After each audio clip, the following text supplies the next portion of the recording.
Kita menyambung seri introduksi kitab-kitab Perjanjian Baru, dan hari ini kita sampai pada kitab Yakobus, surat Yakobus.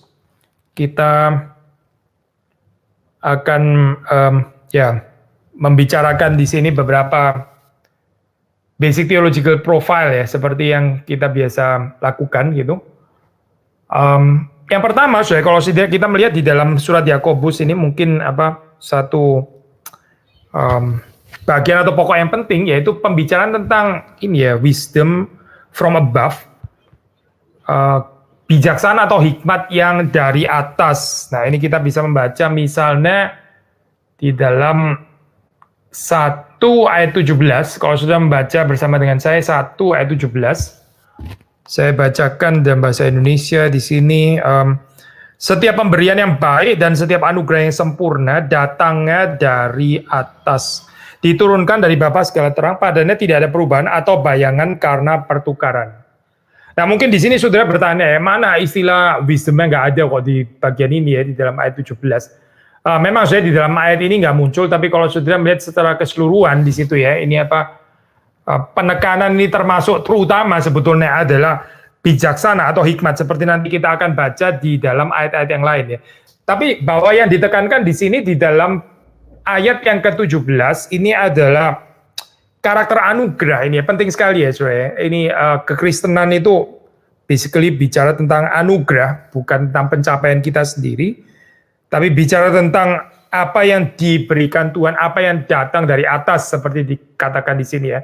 Every perfect gift is from above. Semua anugerah atau setiap anugerah yang sempurna itu datangnya dari atas. Nah, ini merupakan satu warna yang penting waktu kita membicarakan tentang surat Yakobus ini ya. Seperti saudara tahu, ini surat kan yang dianggap secara sepintas seperti kayak seolah-olah bertentangan dengan teologi Paulus gitu ya. Nanti kita akan masuk ke dalam bagian itu. Tapi sudah dari bagian ini, maksudnya bagian-bagian awal kita melihat karakter pemberian atau karakter anugerah ini penting sekali untuk surat Yakobus ya. Jadi saudara membaca di dalam bagian ini bahwa segala sesuatu yang baik ya, ini perfect gift itu datang dari atas atau datang dari Tuhan sendiri ya. Kalau mau lebih jelas di dalam ayat 21, nah di situ dikatakan 21 yang bagian belakangnya di situ ya, yaitu bicara tentang firman yang tertanam di dalam hatimu yang berkuasa menyelamatkan jiwamu. Ya, ini juga dikaruniakan oleh Tuhan kepada kita ya. Tanpa firman yang tertanam di dalam hati ini ya, nggak ada keselamatan, nggak ada cerita kita kehidupan yang disempurnakan di dalam Tuhan.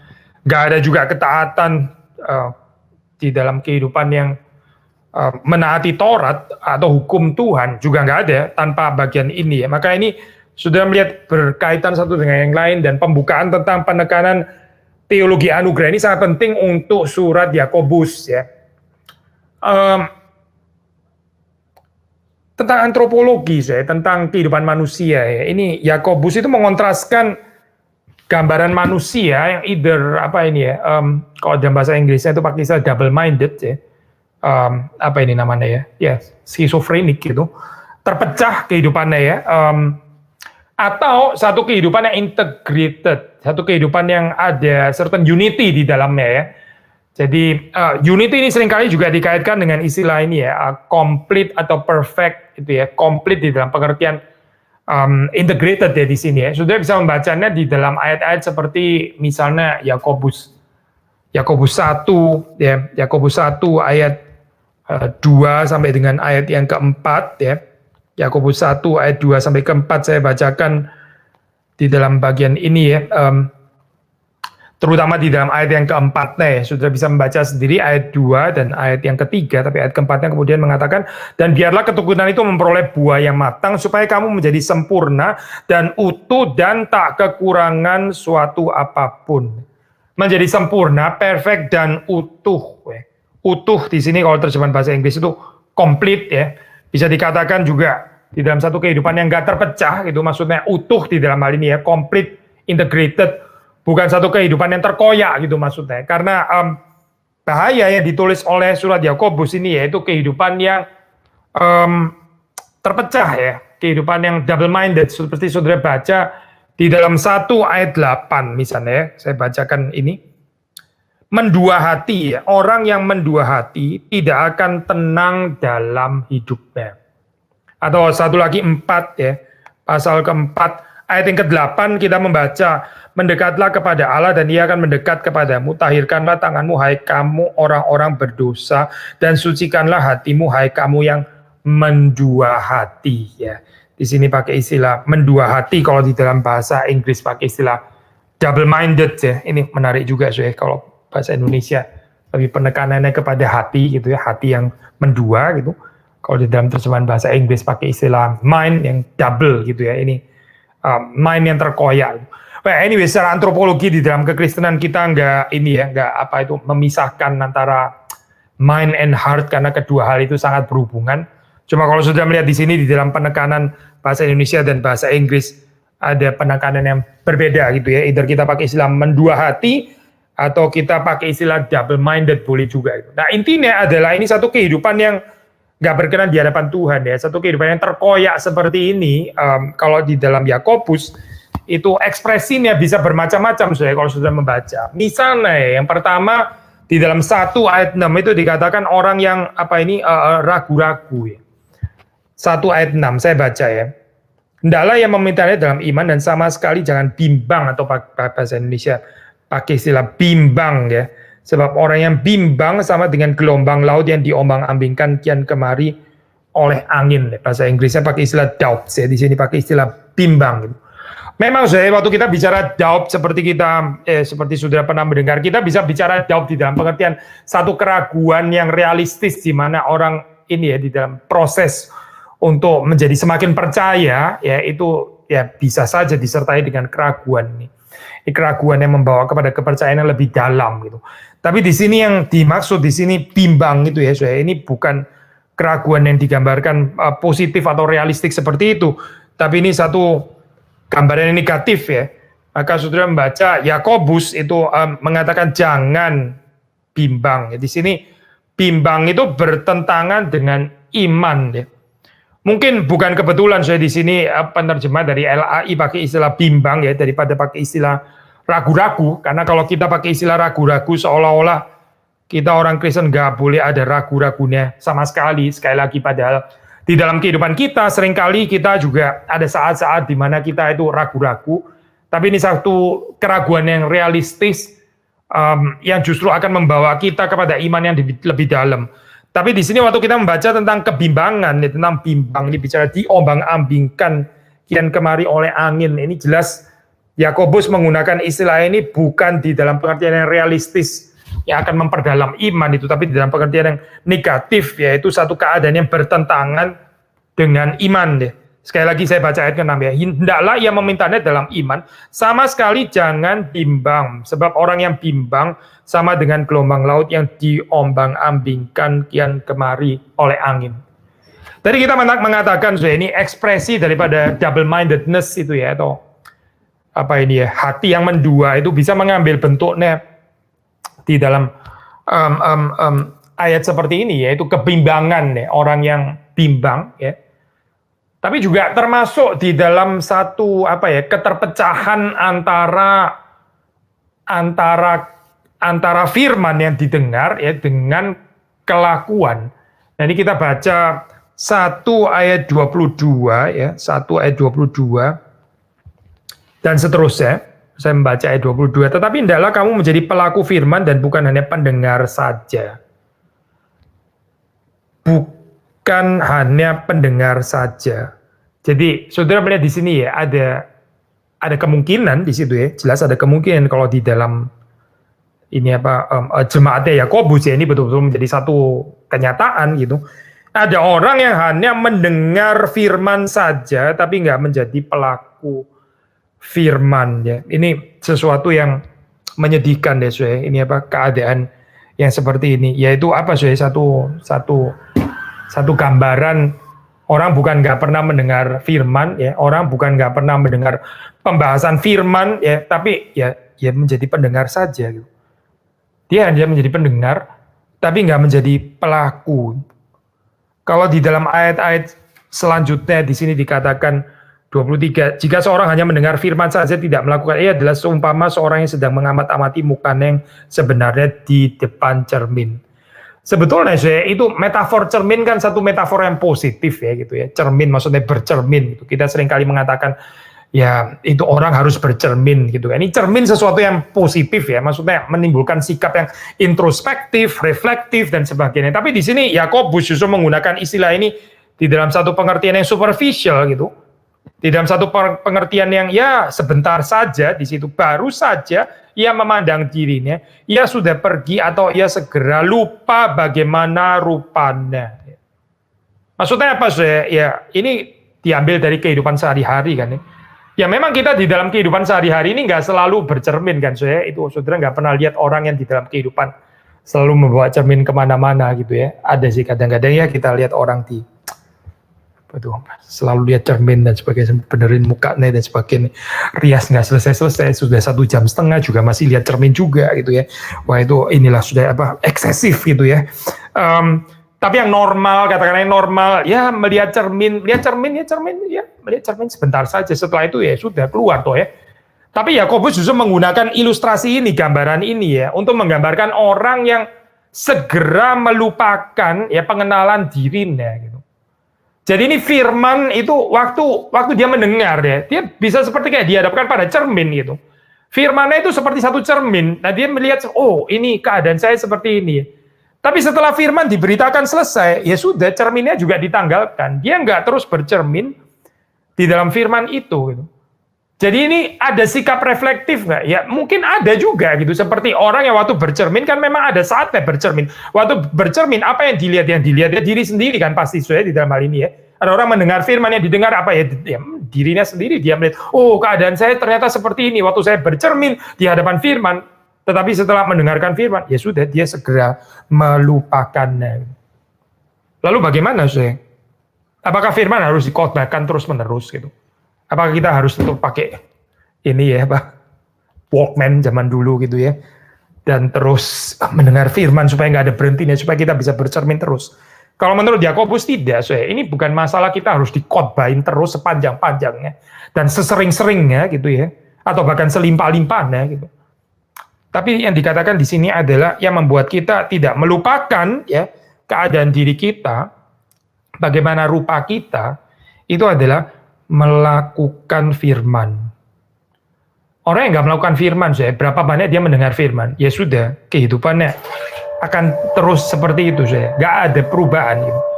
Dan dia bisa saja waktu mendengarkan firman seperti kayak sangat tersentuh lah, mungkin bahkan keluar air mata, ya, bisa saja gitu ya. Tapi setelah dia selesai mendengarkan firman, dia nggak melakukan, ya sudah, dia melupakan bagaimana rupanya, ya, bagaimana rupanya. Saya hari ini di Kelapa Gading persis ini hari ini saya tanggal 18 ya November ini 8 tahun yang lalu.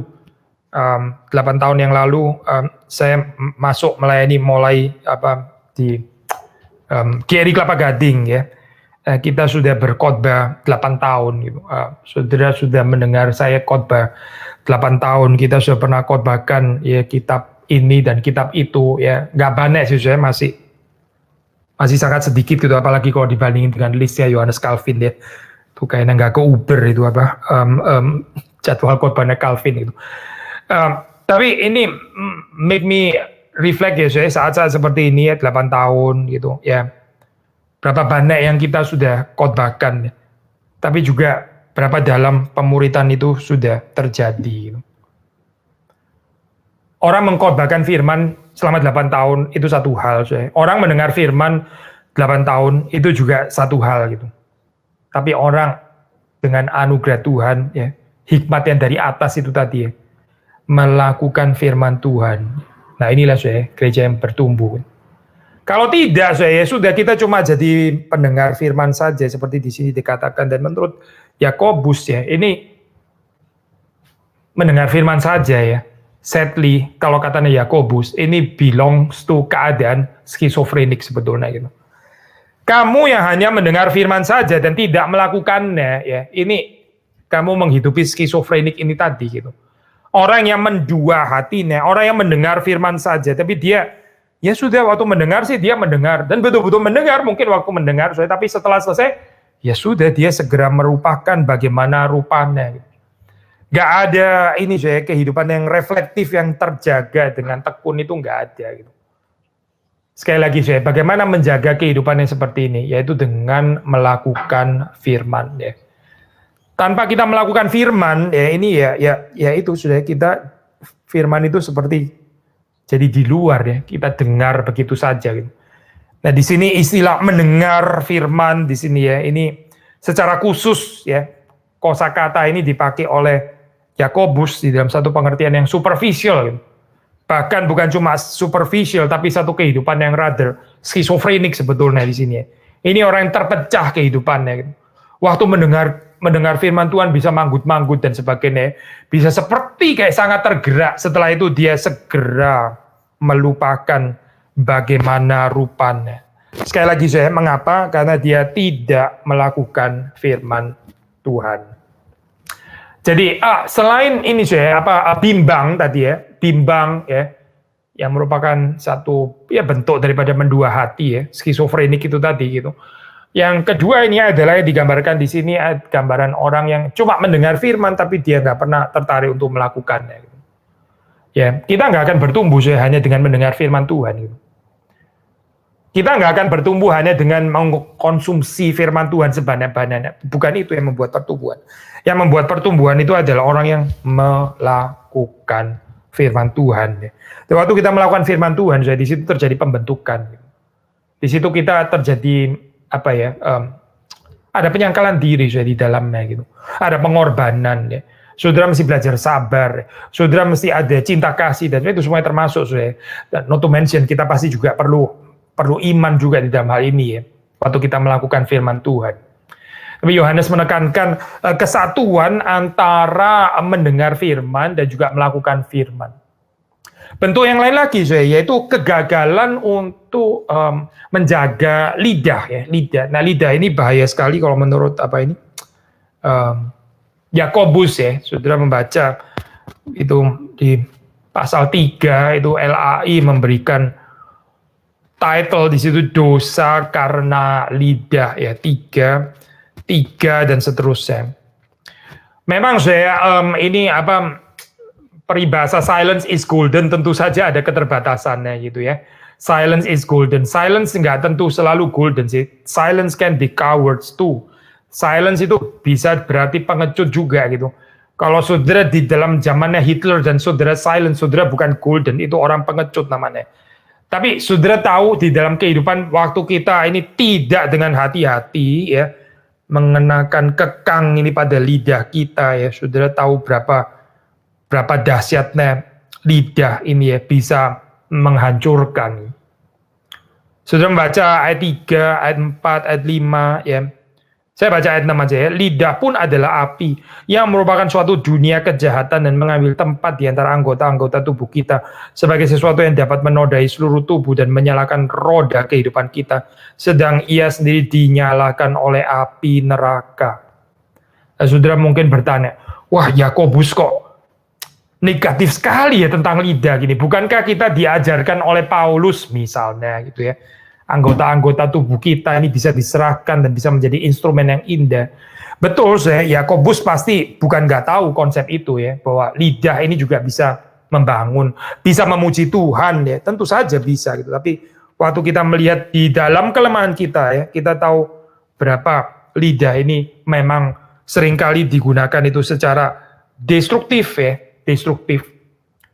Maka sudah melihat di sini bentuk yang lain ya, bentuk daripada ini mendua hati ini, lidah yang akhirnya disulut oleh api yang dari neraka itu dikatakan ya di dalam ayat yang ke-6 ya, dinyalakan oleh api neraka. Pandangan yang negatif ini bukan pandangan yang nggak beriman, ini bukan satu pandangan pesimistik atau pandangan paranoia atau apa. Ini satu pandangan realistik supaya kita ini kritikal di dalam hal ini ya terhadap terhadap lidah kita. terhadap perkataan kita, karena ini betul-betul bisa menghancurkan kalau kita nggak hati-hati ya.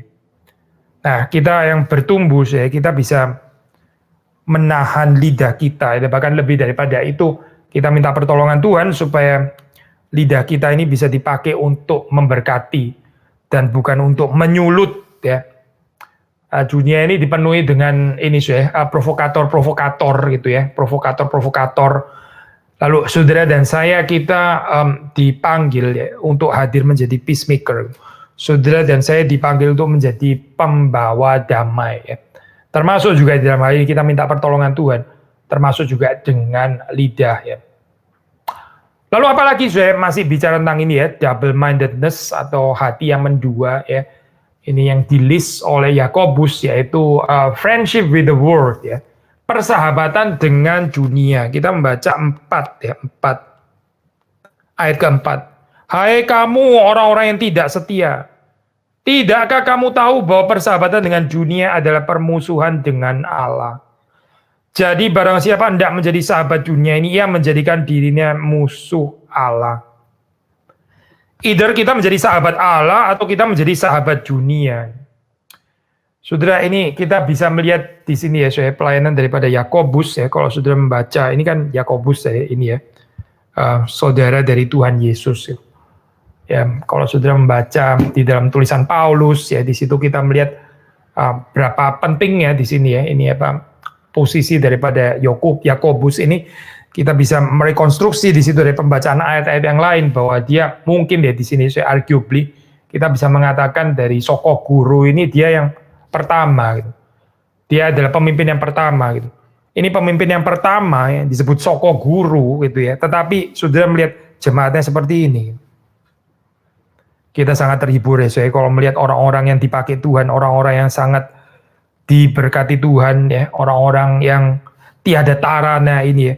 Tapi ternyata dipercayakan oleh Tuhan jemaat yang seperti ini. Ini Yakobus bukan paranoia saya menulis seperti ini ya. Ini Yakobus bukan lu kok pikiran negatif sih. Siapa yang kayak gitu? Kayaknya nggak ada deh. Pikiran kok selalu negatif. Bukan pikiran negatif saya. Dia dipimpin Roh Kudus untuk menulis ini surat ini. Jadi dari pembacaan surat Yakobus saudara bisa melihat ya, berapa tidak bertumbuhnya jemaat yang dilayani oleh Yakobus ini. Padahal Yakobus ini saya di dalam satu periode yang kita boleh sebut di situ ya. Ini dia di antara soko guru itu ya, ya menurut Schneller misalnya, dia bisa disebut sebagai yang pertama gitu. Yang pertama tapi berurusan dengan jemaat yang seperti ini. Ini mengingatkan kita seperti waktu kita membahas surat Korintus ya. Paulus ya yang juga tiada taranya itu. Kalau kita membaca jemaat Korintus itu seperti itu ya. Tapi kita percaya saya di dalam keadaan yang seperti demikian ya. Baik Yakobus maupun juga Paulus ya sedang dibentuk oleh Tuhan. Nah, saudara-saudara yang adalah rekan-rekan hamba Tuhan ya. Waktu kita melayani di tengah-tengah jemaat ya, yang seperti ini kita sudah melayani tapi kok gak ngerti-ngerti gitu ya. Yang dikatakan kok gak ngerti-ngerti gitu ya. Saudara mesti terhibur kalau kita membaca tulisan daripada Alkitab ini ya. Entah itu Yakobus, entah itu Petrus, entah itu Paulus ya, saudara melihat ini adalah orang-orang yang sangat diberkati Tuhan, yang orang-orang yang sangat dikasih Tuhan. Tapi ternyata Tuhan mempercayakan kepada mereka jemaat yang seperti ini. Hai kamu orang-orang yang tidak setia, tidakkah kamu tahu bahwa persahabatan dengan dunia adalah permusuhan dengan Allah? Jemaat Yakobus ini adalah orang-orang yang hidupnya itu bersahabat dengan dunia ya. Bukan bersahabat dengan Allah, tapi bersahabat dengan dunia. Lalu Yakobus memperingatkan mereka. Nah ini termasuk juga bentuk double mindedness ini ya. Kemenduaan hati. Katanya Kristen, katanya mengenal Tuhan, tapi dia bersahabat dengan dunia. Dan akhirnya bersama dengan itu terjadilah permusuhan dengan Allah. Dan di sini kita melihat saya antara dunia dan Allah itu either or ya. Either or di dalam gambar. Ini mirip sekali dengan teologi dari Johannine Writings ya. Kalau sudah membaca dalam Johannine Writings, itu dunia ya, kasih kepada dunia, kasih kepada Allah juga kontras ya. Nah, di sini Yakobus di dalam theological profile-nya itu sangat mirip atau serupa. Lalu selain itu apalagi saya masih di dalam ini ya, bentuk-bentuk daripada kemenduaan hati. Termasuk juga apa ya, tidak menghormati, tidak menghargai kehendak Tuhan. Saudara membaca Yakobus pasal yang kedua ya. Yakobus yang kedua ayat 1 sampai 13, kalau saudara membaca di situ konteksnya salah satu dosa yang disoroti yaitu apa saya? Keberpihakan. Keberpihakan. Partiality. Sambil perjamuan kudus, sambil berpihak ya. Gak kompatibel sama sekali kan saya sebetulnya gitu. Sambil bilang bahwa kita satu tubuh Kristus, tapi sebetulnya memandang muka. Kita membaca ya saya ayat yang kedua. Jika ada seorang masuk ke dalam kumpulanmu dengan memakai cincin emas dan pakaian indah dan datang juga seorang miskin ke situ dengan memakai pakaian buruk, dan kamu menghormati orang yang berpakaian indah itu dan berkata kepadanya, silakan Tuhan duduk di tempat yang baik ini. Sedang kepada orang yang miskin itu kamu berkata, berdirilah di sana. Atau duduklah di lantai ini dekat tumpuan kakiku. Bukankah kamu telah membuat pembedaan di dalam hatimu dan bertindak sebagai hakim dengan pikiran yang jahat? Sudah sampai sekarang ya, sampai sekarang ini masih terjadi ya di dalam gereja Tuhan itu.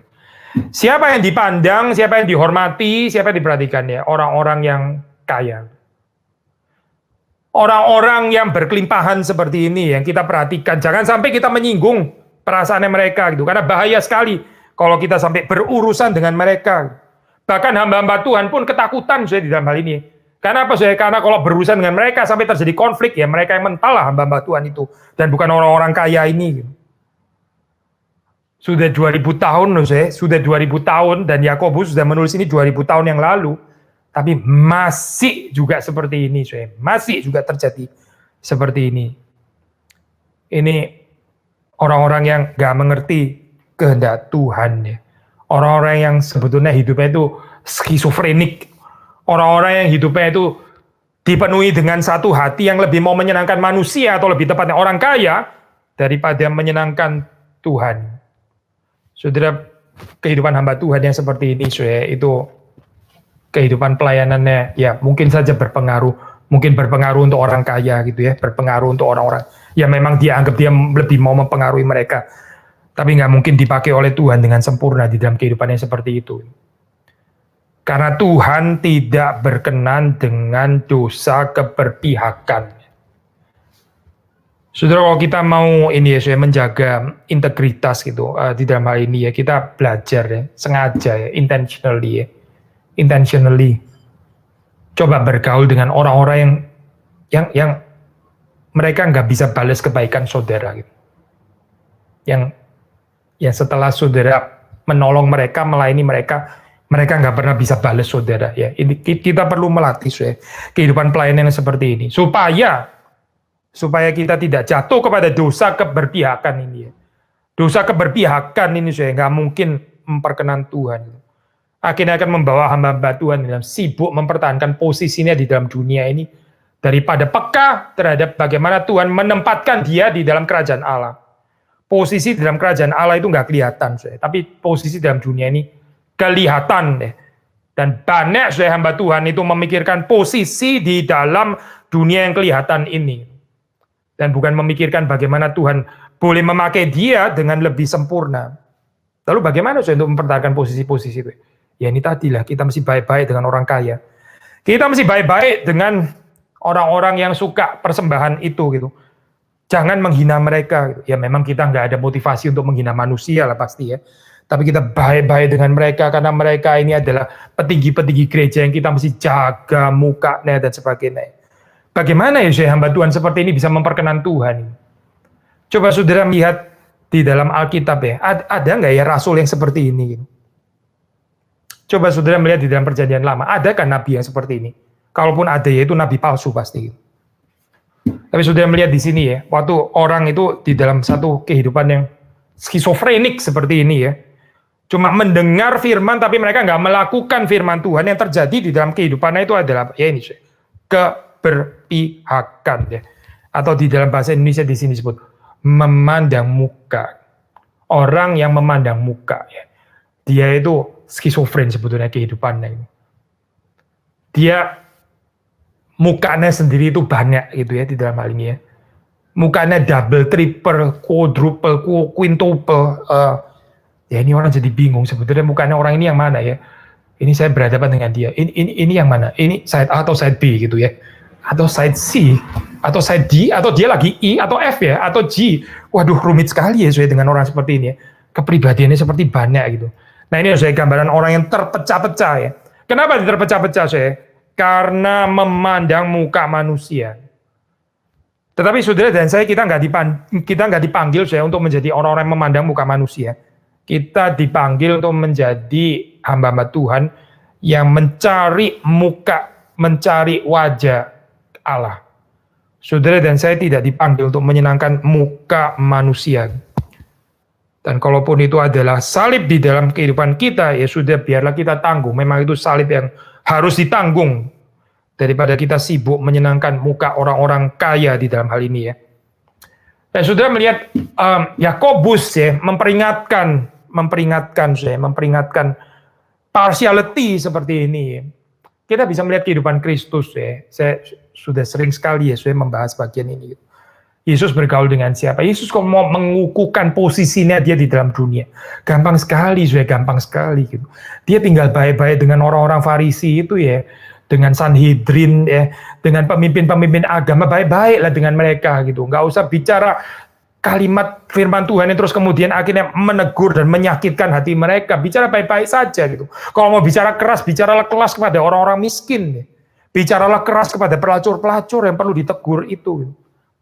Tapi saudara melihat di dalam kehidupan Yesus, saudara membaca apa yang dihidupi oleh Yesus Kristus ya.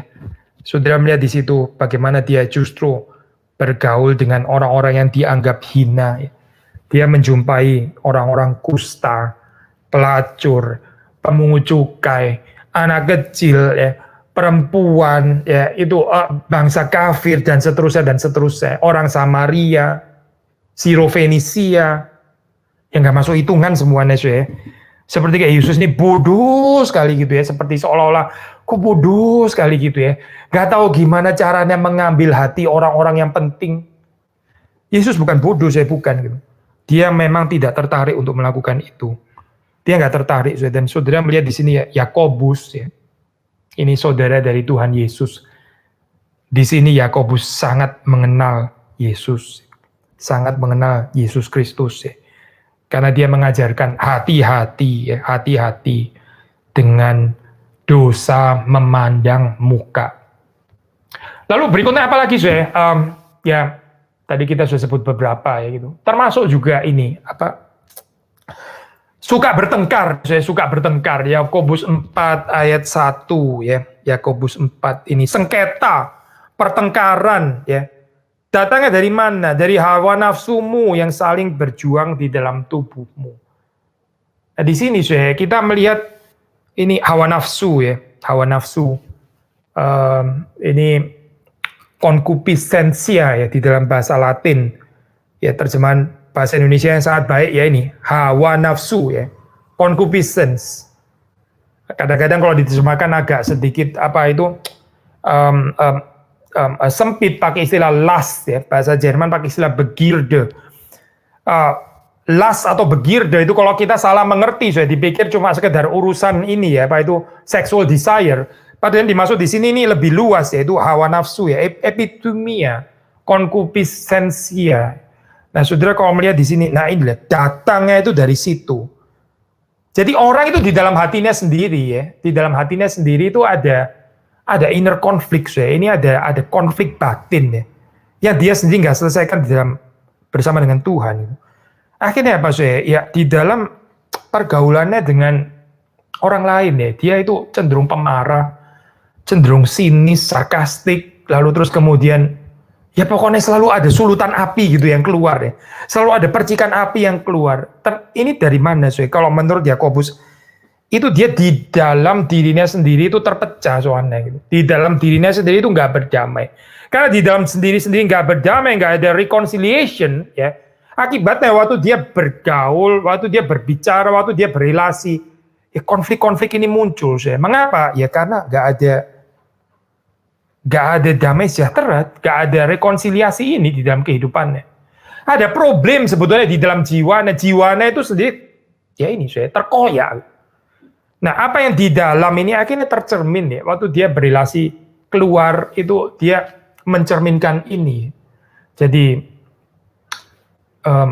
kita mesti perhatikan ya, di dalam hal ini keadaan kita sendiri di dalam itu seperti apa. Gitu. Jangan kita nggak mengenal diri, lalu kita cuma melihat fenomena ya. Fenomena selalu terjadi seperti itu, tapi kita nggak pernah menyelidiki diri kita sendiri di dalam ini sebetulnya apa ya, mengapa terjadi seperti ini, kita nggak tertarik. Again, seperti orang yang melupakan gambaran dirinya, mendengar firman, oh iya mendengar firman, tapi terus kemudian dia segera melupakannya. Yakobus ya mengajak kita untuk ini ya, melihat diri kita sendiri, melihat apa ini ya, keterkoyakan itu yang ada di dalam diri kita sendiri. Mungkin kita sendiri sebetulnya sedang ada masalah, tapi kita nggak selesaikan, kita nggak berdamai dengan Tuhan, kita nggak berdamai dengan diri sendiri, terus akhirnya apa sih? Akhirnya orang lain jadi korban. Akhirnya membawa sengketa dan pertengkaran di mana-mana. Ini kesulitan ya, satu kehidupannya seperti ini ya. Jadi Yakobus mengajak kita untuk melihat ini, hawa nafsu ini. Konkupiscensia ya.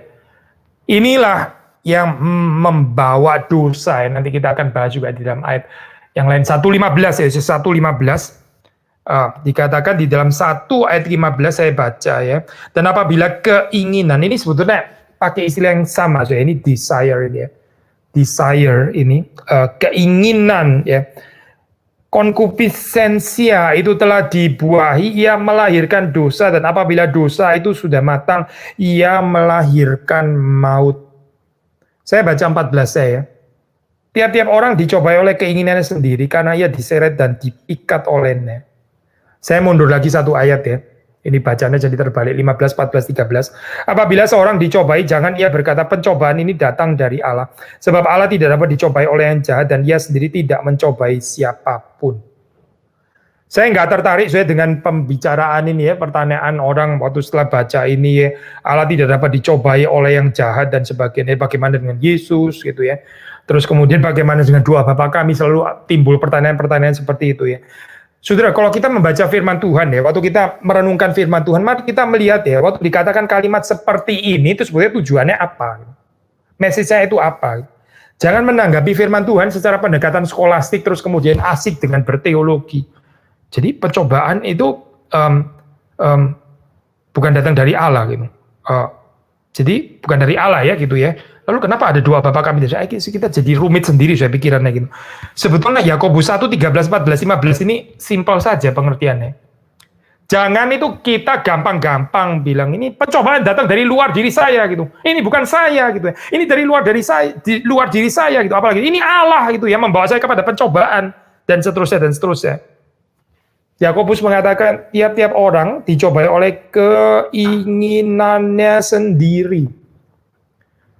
Tiap-tiap orang dicobai oleh keinginannya sendiri. Konkupiscensia, ya. Konkupiscensia, epitumiannya sendiri. Jadi maksudnya apa sih? Ini konsisten deh kalau sudah melihat theological profile-nya gitu. Nggak nyalain yang di luar gitu loh saya. Apalagi bawa-bawa nama Tuhan lagi. Ini pencobaan dari Allah, Allah lah, Tuhan lah dan sebagainya, atau even setan sekalipun gitu ya. Ini Yakobus bilang dicobai oleh keinginannya sendiri. Berarti Yakobus itu mengajak saudara dan saya untuk kritikal terhadap siapa? Terhadap kita dan keinginan kita sendiri. Orang yang bertumbuh, orang yang bertumbuh dewasa ya, dia bertanggung jawab. Anak-anak itu nggak bertanggung jawab, itu anak-anak di dalam pengertian childish ya. Sifat childish itu nggak bertanggung jawab itu, tapi orang dewasa itu bertanggung jawab ya. Orang dewasa itu introspektif dan reflektif, dia bisa kritikal terhadap dirinya sendiri. Yang kanak-kanak itu selalu menyalahkan orang lain. Yang kanak-kanak itu bawa-bawa nama Tuhan, ya, bawa-bawa nama Allah. Ini pencobaan datang dari Allah lah, ini dari luar lah. Karena setting begini, karena saya lahirnya di dalam keluarga seperti inilah, karena gereja saya keadaannya seperti ini, gitu ya. Karena guru sekolah minggu saya lah, karena ini dan itu. Waduh, rumit sekali ya, saudara. Kalau menurut Yakobus sederhana saja. Tiap-tiap orang dicobai oleh keinginannya sendiri. Saudara dan saya dicobai oleh keinginan kita sendiri. Kita diseret dan dipikat olehnya. Jangan sesat, katanya Yakobus ya. Baru setelah itu 17 ya. Setiap pemberian yang baik dan setiap anugerah yang sempurna datangnya dari atas. Menarik ya saudara, tempat daripada ayat ke-17 yang kita baca pertama tadi. Justru kalau kita sadar ya, kita kritikal terhadap our own concupiscencia ini ya. Kalau kita sadar hawa nafsu ini ya, keinginan ini ya. Lalu kita menjadi desperate, helpless ya. Baru kita mengerti itu apa artinya bahwa setiap pemberian yang baik, setiap anugerah yang sempurna itu datangnya dari atas. Yang dari saudara dan saya itu adalah keinginan yang berdosa ini. Itu yang datang dari diri kita sendiri. Yang kalau dibuahi itu dia melahirkan dosa, dan apabila dosa itu sudah matang, dia melahirkan maut. Yaitu yang dari saudara dan saya, yang dari diri kita sendiri, ya ini, concupiscencia ini. Gitu. Tapi ya setiap pemberian yang baik dan setiap anugerah yang sempurna datangnya dari atas. Kecuali ada anugerah yang sempurna yang datang dari atas, nggak ada manusia bisa membebaskan diri dari epitumia atau concupiscencia atau hawa nafsu ini. Nah, saudara melihat di sini Yakobus sekali lagi ya, sebetulnya sedang mengarahkan pembacaannya di situ ya. Daripada kita selalu menyalahkan yang di luar gitu ya, daripada kita selalu playing victim gitu ya, selalu menjadikan diri kita ini korban lah, dan korban kekerasan lah, korban ketidakadilan, korban macam-macam lah ya. Daripada seperti itu, saya lebih baik introspeksi, ya. Lebih baik kita melihat diri kita sendiri, lalu kita melihat ini loh, ada hawa nafsu, ya. Ada inner konflik di dalam kehidupan kita yang belum beres di hadapan Tuhan, ya.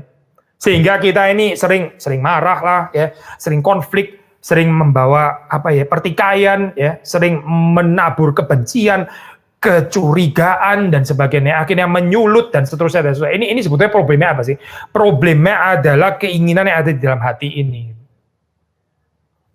Pembebasannya apa sih? Pembebasannya ya ini, pemberian yang baik, setiap anugerah yang sempurna yang datang dari atas, diturunkan dari Bapa segala terang. Ya, inilah saya hikmat yang sejati ya. Maka kalau sudah membaca di dalam Yakobus ya, Yakobus itu mendorong ya di dalam hal ini ya. Kalau kamu kekurangan hikmat ya, mintalah hikmat dari atas. Ya. Tapi sebelum minta hikmat dari atas ya, mesti sendiri tahu kan kalau kita kekurangan hikmat. Orang yang sok berhikmat ya, nggak akan minta hikmat dari atas ya. Orang yang sok berhikmat ya, orang yang sudah rasa dia tahu dan dia berhikmat, nggak mungkin dia minta hikmat dari atas ya, nggak ada itu. Yang ada adalah dia adalah penyalur hikmat gitu ya. Jadi setiap kali orang ketemu dengan dia akan menjadi penasehat. Penasehat yang selalu menasihati orang lain, menasihati ini, menasihati itu ya. Dan dia sendiri nggak rasa perlu hikmat dari atas. Yakobus mengatakan dengan sederhana ya di dalam hal ini ya. Kalau kamu kekurangan hikmat ya, barang siapa kekurangan hikmat, dia minta kepada Tuhan ya. Biar Tuhan yang ada di atas itu memberikannya kepada kita ya, supaya kita menjadi orang yang berhikmat. Otherwise ya hidup ini dikuasai oleh hikmat duniawi. Bukan cuma hikmat duniawi, kalau sudah membaca di dalam pasal yang ketiga di situ dikatakan, saya membaca ayat yang ke-15 ya. Saudara mesti membaca sebelumnya di sini ya. Saya baca dari ayat 14 ya. Jika kamu menaruh perasaan iri hati, kamu mementingkan diri sendiri, kamu memegahkan diri, ya berdusta melawan kebenaran. Lalu 15 mengatakan, itu bukanlah hikmat yang datang dari atas, tetapi dari dunia, dari nafsu manusia, dari setan-setan. Bukan cuma earthly, tapi juga demonic. Demonic ini, hikmat yang dari dunia, dari nafsu manusia, dari setan. Kontras ya dengan hikmat yang datang dari atas. Jadi di dalam dualisme ini ya dualisme ini, Yakobus mau mengatakan orang di dunia itu nggak ada yang hidup tanpa hikmat gitu. Yang ada adalah hikmat setan atau hikmat Allah, sudah begitu. Hikmat dunia atau hikmat surgawi yang datang dari atas. Semua orang itu di dalam dunia itu hidupnya dikuasai oleh semacam sofia gitu. Semacam hikmat ya, semacam hikmat. Tapi ini hikmat mana? Hikmatnya datang dari atas atau hikmat kita sendiri. Justru yang bikin susah itu sebetulnya dalam hal ini ya, bukan ignoransi ya di dalam hal ini ya. Ignoransi ya itu mungkin bisa membawa orang untuk menjadi rendah hati karena dia tahu dia ignorance, dia nggak mampu dan sebagainya. Yang bikin orang nggak bisa pernah menerima hikmat dari atas itu kalau dia merasa dirinya berhikmat. Ya, orang yang setiap kali waktu dia bicara ya, dia hanya rasa perlu untuk menyampaikan pendapatnya, tapi dia nggak pernah bisa dengar pendapatnya orang lain. Itu dosa kecongkaan itu dosa sin of pride ya di dalam hal ini ya. Bagaimana bisa menerima hikmat yang dari atas? Maka kita bersyukur ya kita memiliki gereja ya, kita memiliki satu komunitas orang percaya di mana saudara dan saya ini saling mengoreksi gitu.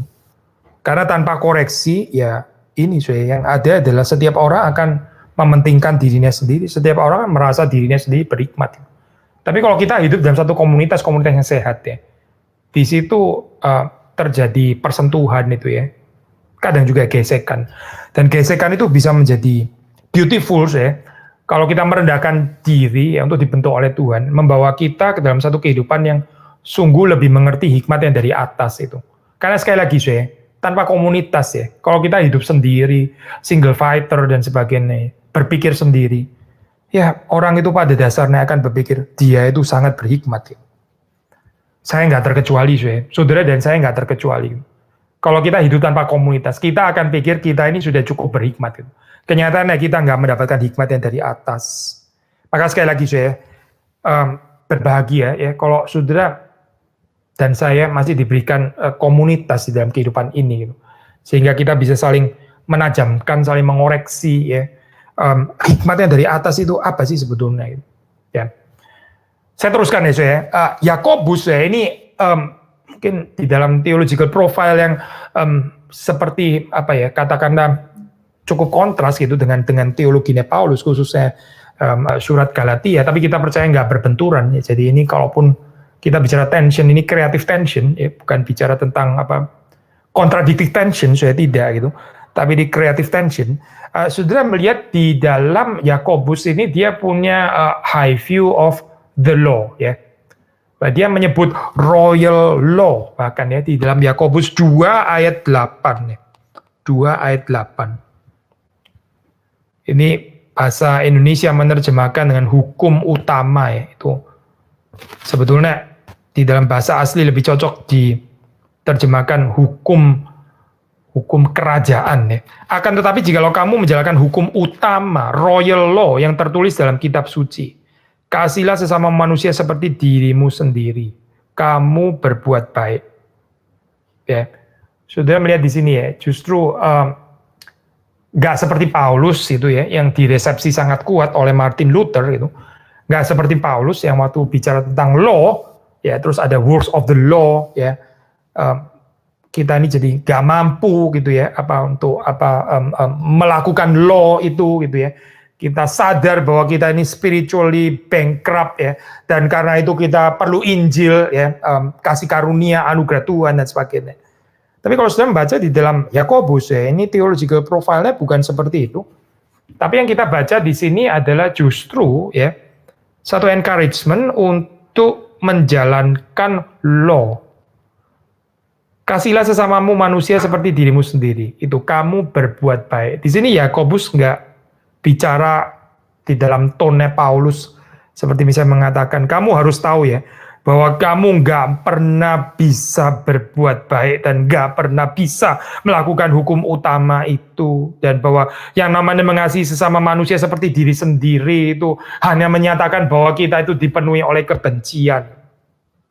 Teologi reformatoris akrab kan saya dengan statement-statement yang tadi kita bilang barusan ya. Lutheran teologi saya. Tapi kalau saudara mengenal kekayaan Alkitab ya, saudara ada pasal yang lain gitu. Ya ini nggak harus berbenturan saya. Kenapa nggak harus berbenturan?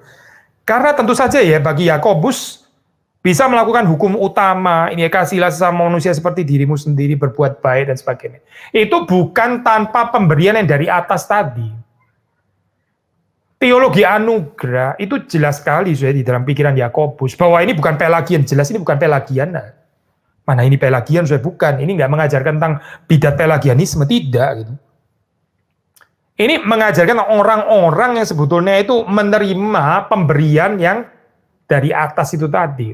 Ada kemiripan nggak teologi Yakobus dengan Paulus? Ada kemiripan. Tadi kita mengatakan ya, hanya orang yang sadar bahwa dia nggak berhikmat baru bisa menyadari ya itu berapa besarnya hikmat yang dari atas itu ya. Hanya orang yang sadar bahwa dia ini ada inner konflik ya, dikuasai oleh keinginan, dicobai oleh keinginannya sendiri yang menimbulkan dosa itu ya. Baru setelah itu ya, orang itu bisa menyadari pemberian anugerah yang dari atas. Ayat ke-17 tadi kita sudah bahas ya. Ada kemiripan kan dengan Paulus gitu. Menyadari bahwa kita ini gak bisa keluar ya daripada konkupisенsia ini, daripada hawa nafsu ini. Makanya terus kemudian dikatakan adanya pemberian yang datang dari atas itu.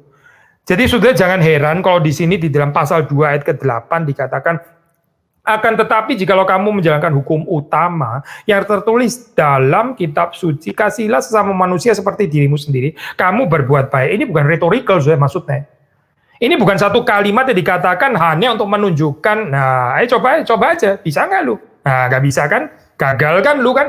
Bukan itu maksudnya Yakobus, bukan gitu. Ini bukan rhetorical concession, bukan. Ini sincere mengatakan kalimat ini. Waktu dikatakan jikalau kamu menjalankan hukum utama, yaitu Yakobus itu mengharapkan kita menjalankan royal hukum ini, hukum utama ini, hukum kerajaan. Yaitu apa Ya ini mengasihi sesama manusia seperti diri sendiri. Ini besar ini kalimat sederhana sekali ya. Tapi ini membebaskan kita daripada orang-orang yang terlalu sensitif dengan diri kita sendiri.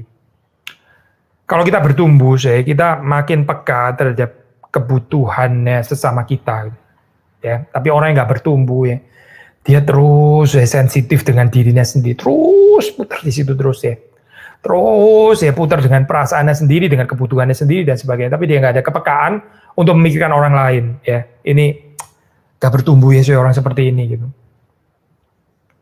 Dan ya yang sedih itu adalah kalau orang sudah mendengarkan firman Tuhan bertahun-tahun tapi tetap nggak ada perubahan ini ya. Tetap ya dia menikmati bagaimana dilayani, menikmati bagaimana dipeluk, bagaimana dicintai dan terus menikmati itu terus ya. Dia sendiri lumpuh, nggak bisa mencintai orang lain lumpuh. Sedih sekali keadaan seperti ini ya. Berarti kita tahu nggak ada pertumbuhan di dalam kehidupan orang itu. Saya bukan mengatakan marilah kita menjauhi orang, bukan bukan. Kita harus lebih mendorong ya. Kita harus lebih mendorong supaya orang yang seperti ini ya, bertumbuh daripada kehidupan yang mementingkan diri ya, menjadi kehidupan yang belajar untuk dewasa, mementingkan orang lain ya. Kalau ini tidak terjadi again ya, kita bisa melihat pertumbuhan itu sebetulnya nggak terjadi. Mari kita bertumbuh Ini Yakobus mengatakan ya bagaimana kita bertumbuh? Ya ini jika kita menjalankan hukum utama yang tertulis dalam kitab suci. Kasihlah sesamamu manusia seperti dirimu sendiri ya. Jadi bagi Yakobus ini jelas bukan legalisme. Salah kalau kita baca dari let's say profile teologi Galatianya Paulus. Terus sudah bilang ini Yakobus mengajarkan legalisme gitu ya. Saya pikir kita nggak mengerti kekayaan firman Tuhan gitu. Ini bukan legalisme. Ini juga bukan anti gospel, bukan ini. Sudah menuduh ini Yakobus ini kurang injili gitu ya. Terlalu taurati gitu misalnya ya, kurang injili. Orang yang nggak mengerti kekayaan firman Tuhan. Karena itu ini salah satu kerinduan saya dengan seri introduksi Kitab Perjanjian Baru ini ingin membawa saudara kepada kekayaan profil dari perjanjian baru. Gitu. Jangan yang dimaksud perjanjian baru itu cuma Galatia gitu misalnya ya. Atau cuma Yohanes gitu misalnya. Ada Matius, Markus, Lukas ya. Atau cuma Lukas, ada tulisan Paulus yang lain gitu ya. Ada kitab Wahyu ya. Ada Tesalonika ya, ada early epistle, ada later epistle dan seterusnya dan seterusnya. Kalau sudah mengenal kekayaan itu ya, saya percaya kehidupan kita juga lebih limpah akhirnya daripada kita profilnya hanya muter-muter di Galatia terus gitu misalnya ya, atau di dalam kitab apapun lah, termasuk mungkin kitab Yakobus gitu. Tapi di sini saudara melihat ya, ini bagi Yakobus ini waktu mengatakan kalimat ini ya, royal law ya, ini jauh saya daripada legalisme gitu, daripada satu apa ya, spiritualitas yang nggak mengenal Injil. Ya ini saudara nggak sungkan menuduh Yakobus nggak mengenal Injil gitu, kayaknya kita kali yang lebih nggak mengerti Injil daripada Yakobus. Jadi ini adalah satu puzzle ya, saudara ini melengkapi. Lagi pula kalau saudara membaca di dalam misalnya ya pasal 1 ini kitab ini cukup limpah ya sebetulnya. Saya nggak tahu ini saya bisa berhenti berapa lama gitu. Mungkin ini akan menjadi PA yang agak panjang hari ini, tapi nggak apa-apa lah ya. Ini kalau nggak selesai pun nanti kita sambung lain kali atau bagaimana gitu. Atau kita mencukupkan dengan satu kali pembahasan boleh juga. Maksudnya begini kalau saudara membaca di dalam Yakobus pasal yang pertama ya, saudara membaca misalnya ini ayat yang ke-25 ya. Tetapi barang siapa meneliti hukum yang sempurna, yaitu hukum yang memerdekakan orang. Ia bertekun di dalamnya. Jadi bukan hanya mendengar untuk melupakannya, tetapi sungguh-sungguh melakukannya. Ia akan berbahagia oleh perbuatannya. Ini bukan bicara work righteousness, bukan saya. Sekali lagi ya, bukan tanpa anugerah. Kenapa saya? Karena ini hukum law yang dibicarakan oleh Yakobus di sini adalah ini hukum yang memerdekakan.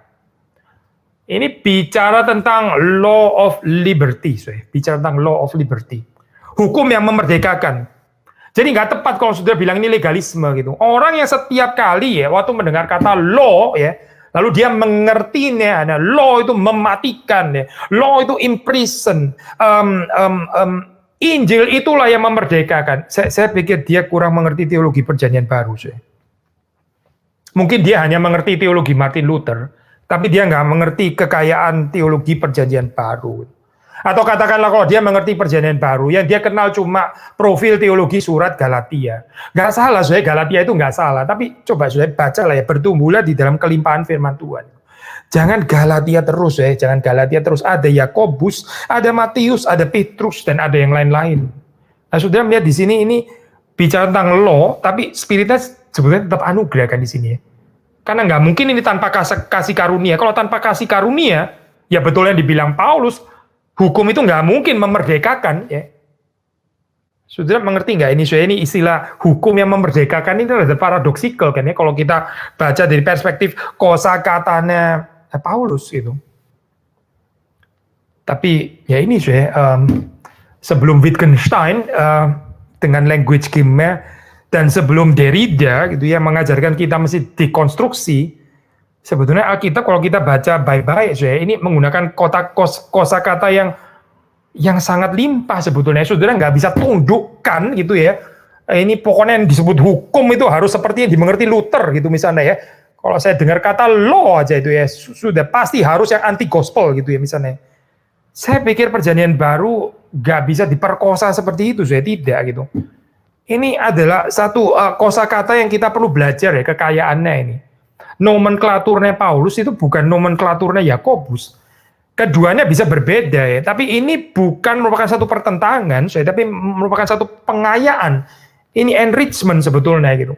Dan bagian ini penting sekali, karena kalau saudara nggak mempunyai konsep law yang positif seperti ini ya, setiap kali bicara law, bawaannya selalu adalah profil yang negatif itu ya, law, legalisme lah gitu, bukan Injil dan sebagainya. Saya pikir saudara akan kehilangan keindahan, kebahagiaan untuk menjalankan hukum yang memerdekakan, yang Yakobus mengajak kita untuk bertekun di dalamnya. Again, nggak tepat kalau saudara accuse Yakobus for being legalis gitu ya, atau anti Paulus, anti Paulin atau apa gitu. Nanti ada bagian yang mungkin kita lebih detail akan mengatakan kalimat seperti ini ya, waktu dia bicara kalimat-kalimat seperti kayak seolah-olah ya again anti Paulin gitu. Sebetulnya apa yang kita bisa katakan tentang ayat-ayat itu ya. Terakhir mungkin ya di dalam tentang hukum Taurat di sini ya, tentang Taurat gitu. Jadi Yakobus ya mungkin mirip sekali dengan Matius ya dalam hal ini. Dia mengatakan ini ya Pak, puncaknya di sini ya, ini kulminasinya gitu, pengendapannya yaitu adalah hukum cinta atau hukum kasih. Hukum kasih ini ya, ini pemenuhannya, ini adalah the fulfillment of the law, yaitu apa saya? Ya ini waktu mengasihi, seperti yang tadi kita baca itu ya, 2 ayat 8, kasihilah sesama manusia seperti dirimu sendiri. Nah, jadi waktu Yakobus ya membicarakan tentang law of liberty ya, hukum yang memerdekakan. Ya ini saya, apa itu yang memerdekakan? Kasihilah sesama manusia seperti dirimu sendiri. Ini memerdekakan saya.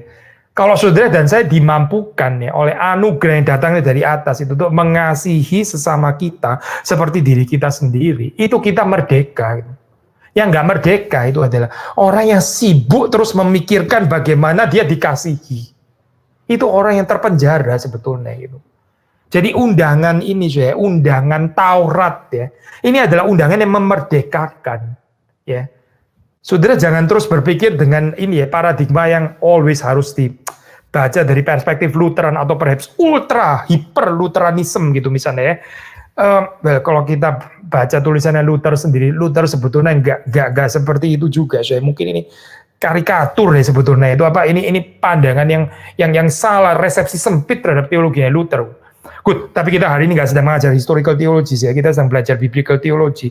Nah kalau sudah melihat ini ya, keindahan daripada profil teologi daripada Yakobus, justru dia mengatakan dengan kita melakukan Taurat ya, kita ini dibebaskan gitu. Bukankah ini juga bicara Injil kalau demikian sudah? Karena melakukan Taurat seperti ini sudah, nggak mungkin tanpa anugerah, nggak ada orang bisa. Betul, nggak ada orang bisa mengasihi sesama manusia seperti dirinya sendiri. Betul, Luther nggak salah mengatakan kalimat itu. Memang nggak bisa. Gitu. Karena apa? Ya Yakobus akan mengatakan, karena ada itu loh, konkupisensya. Setiap orang dicobai oleh hawa nafsunya sendiri. Hawa nafsu ini yang membawa kita terus-menerus mementingkan diri kita sendiri. Tetapi saudara dan saya bukan orang-orang yang tidak bertumbuh seperti itu. Kita mesti bertumbuh di dalam anugerah Tuhan. Di dalam belas kasihan Tuhan, ya kita berharap kepada Tuhan. Supaya kita jangan terus berpikir bagaimana kita mendapatkan cinta kasihnya orang lain. Ya. Ada orang ya terharu sekali kalau dicintai. Ya itu one thing, dia oke lah. Paling nggak positif dia masih ada terharunya waktu dicintai. Tapi Tuhan mau membawa kita lebih daripada itu, bukan cuma terharu kalau saudara sedang dicintai. Bagaimana saudara membuat orang lain terharu karena saudara mencintai dia? Sekali lagi ya, bagaimana saudara juga membawa orang lain juga terharu karena saudara juga mengasihi dia. Dan bukan cuma terus kemudian menjadi terharu sendiri, lama-lama jadi narsisistik ya. Terharu gitu, merasa sangat dikasih. Seperti anak kecil akhirnya gitu. Saudara tahu anak kecil kan seperti itu ya. Suka kalau dipeluk, suka kalau dicintai gitu ya.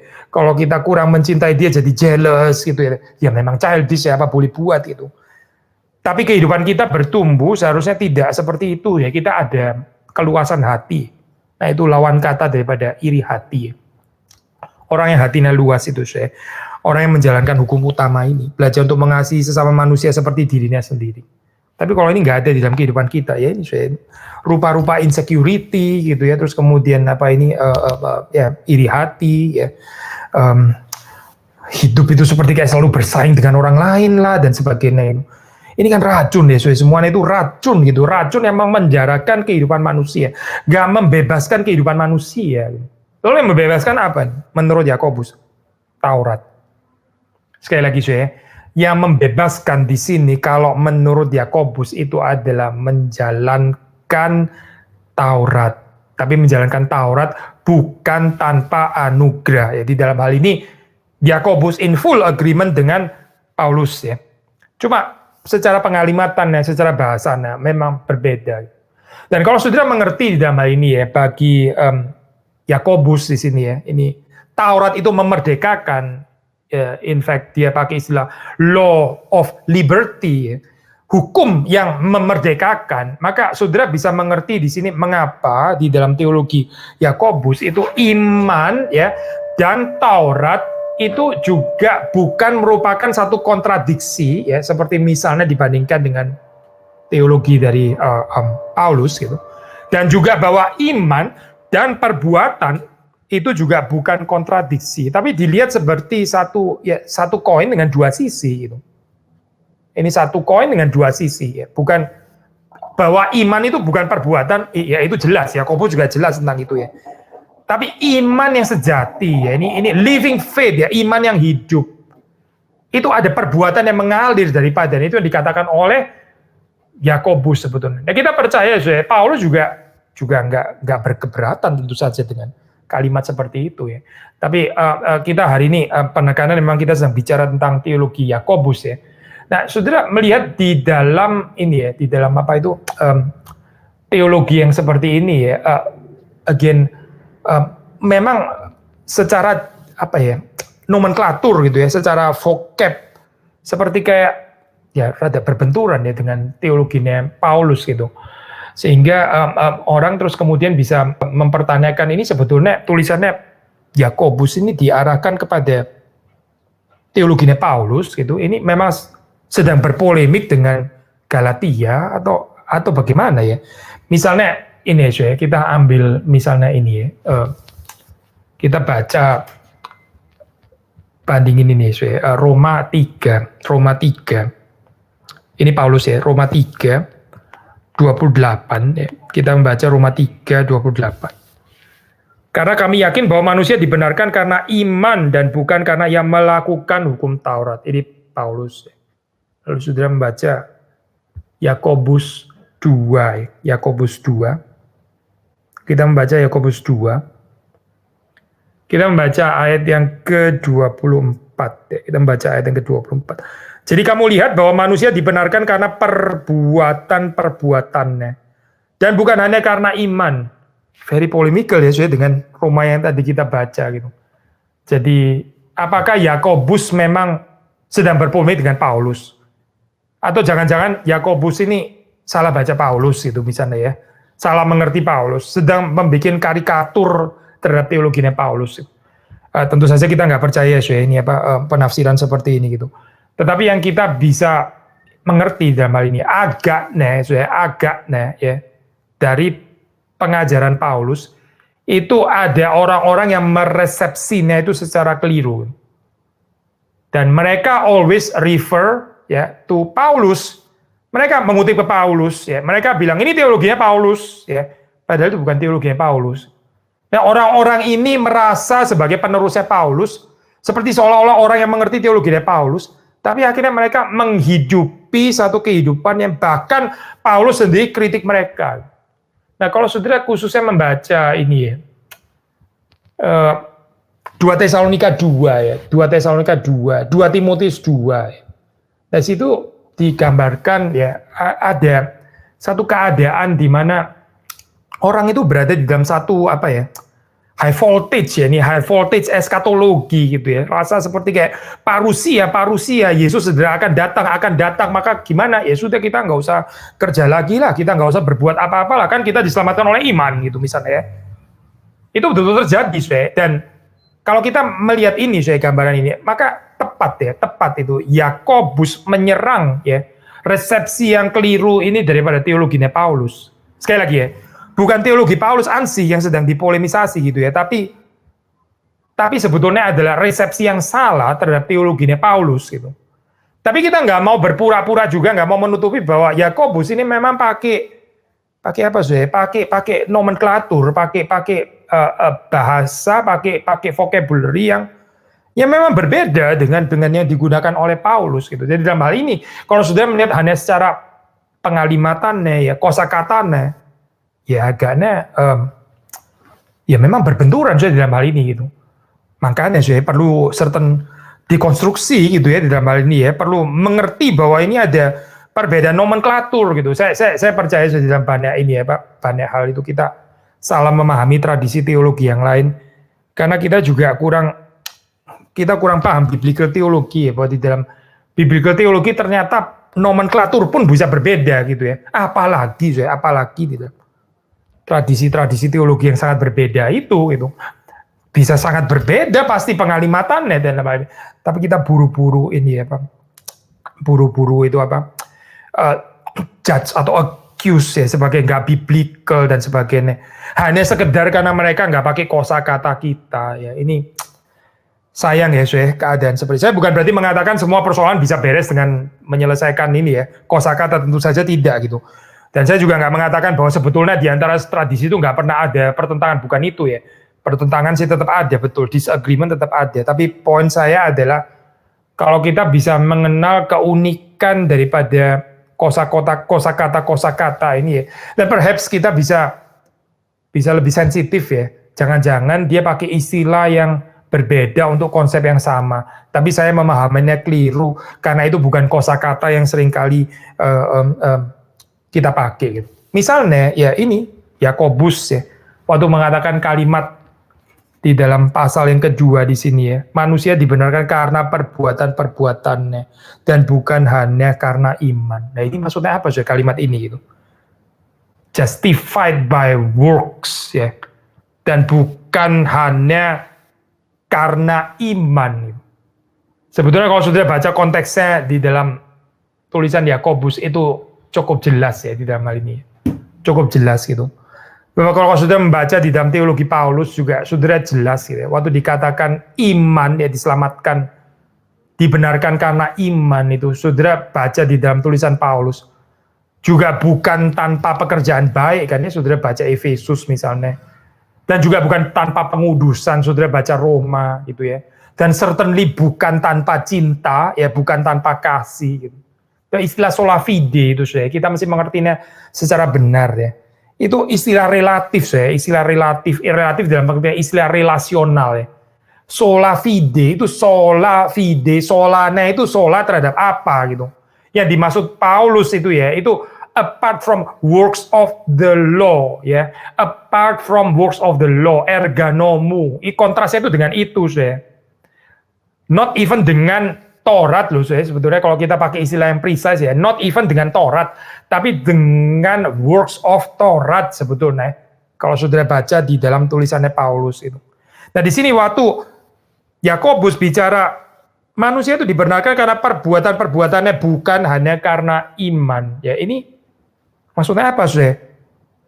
Berarti apakah iman jadi nggak penting di sini ya? Nah, kalau saudara baca misalnya ya di dalam tulisan apa itu Yakobus, saudara bisa mendapati bahwa tetap saudara ini apa itu subjeknya itu ya, tetap itu bicara tentang iman. Ayat 22 ya kita baca di sini ya. Kamu lihat bahwa iman bekerja sama dengan perbuatan-perbuatan dan oleh perbuatan-perbuatan itu iman menjadi sempurna. Jadi seperti dikatakan oleh Udo Schnell ya di sini ya. Ini iman ini subjeknya sebetulnya. Perbuatan itu sebetulnya sub ya. Setelah iman di sini ya. Bahasa Jerman pakai istilah vorgeordnet ya. Ini ditaruh di bawahnya gitu sebetulnya. Ini bicara tentang iman. Iman bekerja sama dengan perbuatan, oleh perbuatan itu iman menjadi sempurna. Jadi sudah membaca dengan jelas di sini, ini bukan iman plus perbuatan di dalam pengertian sinergisme 50-50 ya, bukan gitu. Tapi bahwa justru ini iman yang sejati ternyata ya karena daripadanya itu mengalir perbuatan-perbuatan. Itu yang disebut Yohanes di dalam 2 ayat 22 ini. Jadi dalam hal ini saya kalau sudah membaca kaitan antara iman dan perbuatan di dalam profil dari teologi Yakobus, saudara mesti mengingat kata-kata kunci di dalam surat ini seperti kesempurnaan, ya, perfect, complete, ya, dan yang tadi kita sudah baca itu tadi ya, utuh. Ini kalimat-kalimat yang penting soalnya atau kata-kata yang penting ya soalnya di dalam profil daripada teologi Yakobus itu. Dan bagaimana saya kita tiba kepada tujuan iman itu ya, yaitu di sini saya ini perbuatan-perbuatan itu ya akan membawa kepada kesempurnaan itu. Sekali lagi ya, yang menyelamatkan itu ya tetap iman, karena yang menerima anugerah dari atas yaitu pasti iman. Saya bagaimana anugerah dari atas bisa diterima dengan perbuatan? Saya nggak bisa, perbuatan kan nggak bisa menerima gitu. Yang bisa menerima kan iman. Jadi hikmat yang dari atas itu diterima dengan apa ya? Diterima melalui iman pasti gitu. Iman itu yang menyelamatkan, yang menerima anugerah dari atas. Tapi iman ini adalah iman yang sejati, iman yang hidup. Waktu apa saya? Waktu perbuatan-perbuatan itu mengalir. Nah, saudara bisa membaca misalnya ini ya Pak di dalam tulisan Agustinus ya, waktu bicara tentang sola fide itu di situ dia mengatakan ini ya. Agustinus juga pakai istilah sola fide, by the way, bukan cuma Luther ya. In fact malah Thomas Aquinas juga pakai istilah sola fide. Sola fide itu bukan pertama kali digunakan oleh Luther, tapi sudah digunakan sebelumnya. Nah, waktu Agustinus membicarakan tentang sola fide ya, itu konsepnya itu jelas itu di dalam hal ini ya.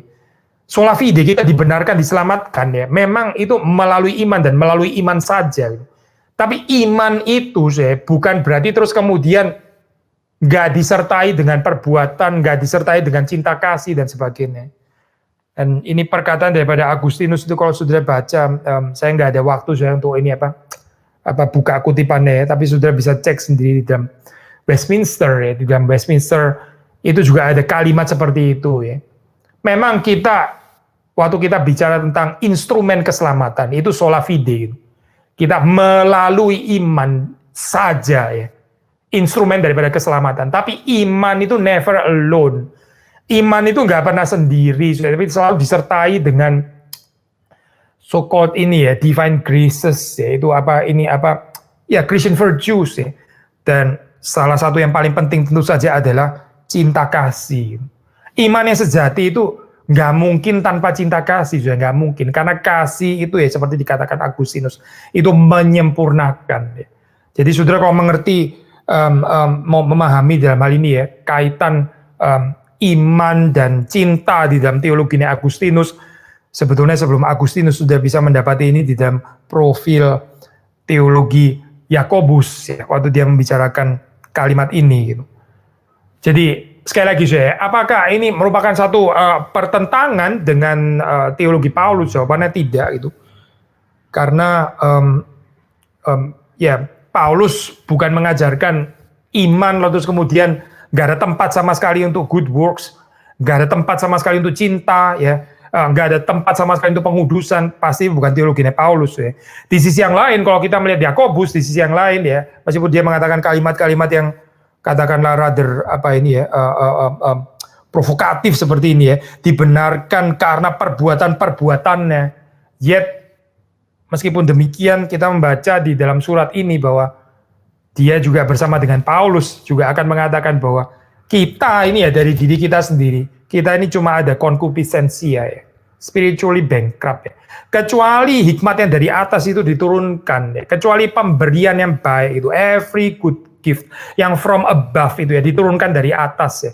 Gak ada keselamatan bagi kita gitu, gak ada pertolongan kecuali dari anugerah Tuhan. Dan anugerah inilah yang sebetulnya memampukan kita untuk melakukan royal law ya, the law of liberty ya, hukum yang memerdekakan itu. Apa itu hukum yang memerdekakan?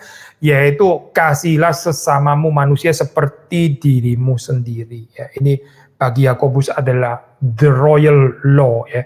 Jadi saudara melihat di dalam Yakobus ya, dia menempatkan law ini secara berbeda ya di dalam dibandingkan dengan katakanlah teologi law Paulus, apalagi di dalam surat Galatia gitu.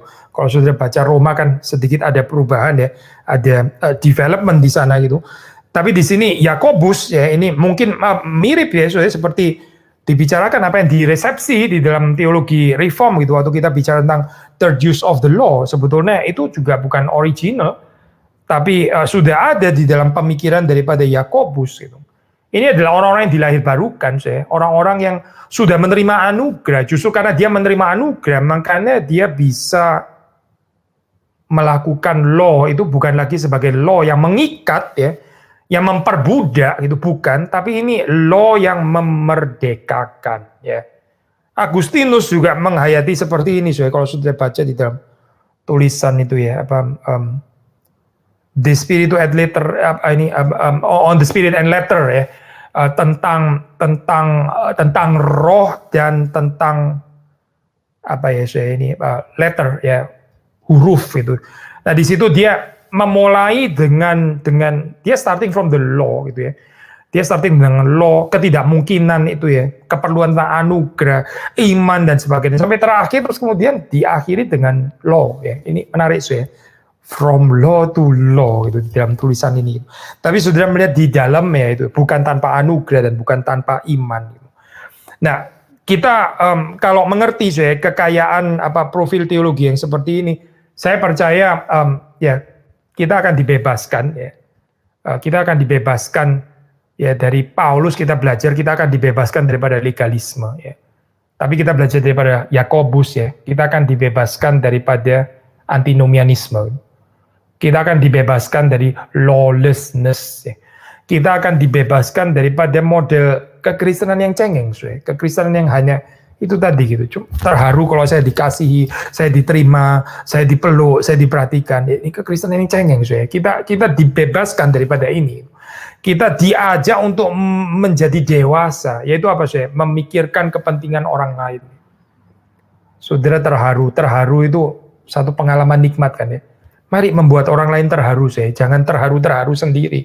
Itu nanti narsisistik itu, orang terharu sendiri ya. Mari membuat orang lain juga diberkati gitu. Kalau saudara menikmati, saudara diberkati. Mari memberkati orang lain. Kalau saudara bersuka cita, saudara menerima pemberian orang lain. Mari saudara memberi kepada orang yang lain juga gitu, supaya orang lain juga berbahagia. Bahkan Alkitab mengatakan lebih berbahagia mereka yang memberi daripada yang menerima. Lebih berbahagia mereka yang memberi daripada yang menerima. Ya ini memang bukan profil daripada teologi Yakobus ya, tapi ini sesuatu yang kita bisa kaitkan dengan teologi Yakobus yang mengajak saudara dan saya menghidupi the royal law itu ya. Sekali lagi, ini bukan tanpa anugerah, ini bukan tanpa pemberian yang datangnya dari atas itu. Kiranya Tuhan memberkati saudara-saudari sekalian.